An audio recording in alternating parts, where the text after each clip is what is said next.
Today's 5 Things You Need to Know is brought to you by Power Credit Union, proudly serving Southern Colorado.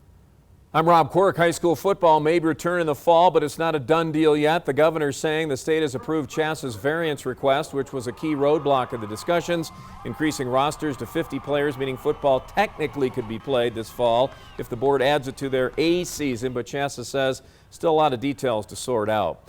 Latest on COVID in Colorado, a big outbreak at CU Boulder. The health department there strongly recommending all students living in Boulder self-quarantine immediately in order to slow the spread. 76% of new cases in the city the past 2 weeks linked to the campus. The health department says a majority of the cases from students age 18 to 29 who live off campus, attending large gatherings, no face coverings or physical distancing.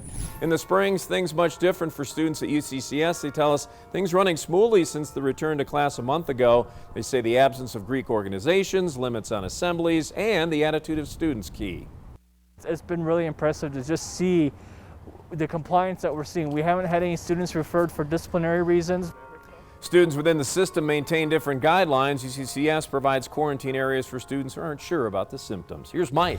Thanks, Rob. We've got thick smoke and haze across a good chunk of the News 5 viewing area. Here's what's going on. High pressure off to our west. Circulation is clockwise around that high, picking up all the smoke from those fires burning on the other side of the Continental Divide and pushing that stuff right down on top of eastern Colorado. Going to continue throughout the overnight hours. Tomorrow morning when you walk out the door, you'll have thick smoke and haze. Going to start to thin out a little bit by late tomorrow afternoon and tomorrow evening. But a health advisory is active for our air quality across Colorado Springs and all of El Paso County. If you're really sensitive to the smoke and haze, please stay indoors with those windows closed.